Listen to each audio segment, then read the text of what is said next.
Pendant de nombreuses années, Mireille Dumas a été la confidente privilégiée des artistes qu'elle recevait dans sa célèbre émission Vie privée, Vie publique sur France 3. Dans l'intimité de son plateau de télévision, une confession l'a particulièrement ébranlée, celle de Jean-Louis Trintignant.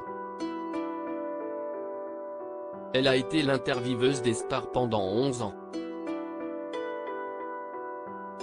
Dans l'émission Vie privée, Vie publique, Mireille Dumas a décortiqué les imprévus, les joies et les peines de ses invités.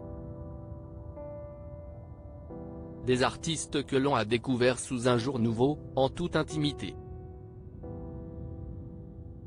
De son propre aveu, Mireille Dumas a toujours été curieuse de découvrir comment les célébrités se débrouillaient avec la vie.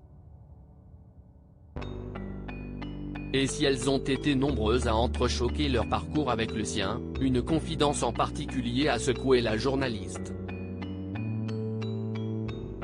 Mireille Dumas: nous étions au même niveau mes invités et moi si est en 2003 que la journaliste reçoit Jean-Louis Trintignant. Au fil de la conversation, l'acteur finit par évoquer la terrible perte de sa fille survenue quelques mois auparavant. Il m'a confié avoir d'abord pensé au suicide, a souligné Mireille Dumas. Dévasté, anéanti, Jean-Louis Trintignant a précisé: la mort de Marie fut la plus grande souffrance de ma vie. Il était impossible d'imaginer un jour sans entendre sa voix, sans voir son sourire. Rien au monde n'aurait pu m'atteindre davantage, se décrivant lui-même comme un mort-vivant, incapable du moindre mouvement. 2 mois pratiquement sans ouvrir la bouche, sans émettre le moindre jugement. Entre les deux intervenants s'est alors engagée une confession déchirante. L'acteur a éclairé ses propos avec une grande humanité qui a profondément ému Mireille Dumas: si je continue de vivre, je dois essayer de vivre et de ne pas refuser des moments de bonheur.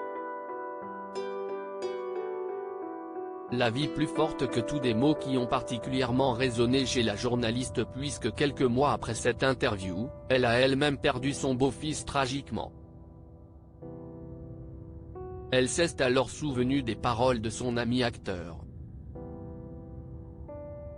Il est très difficile d'accepter de survivre à la disparition de personnes jeunes, on se culpabilise, et les premières fois où l'on se surprend à rire, on s'en veut comme si c'était une trahison. Heureusement, la vie est plus forte que tout, a-t-elle expliqué.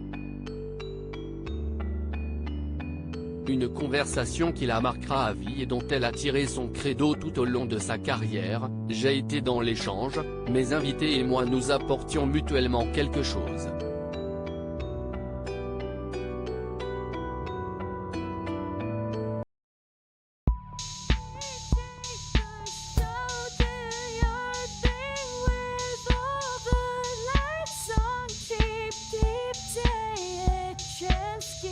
Keep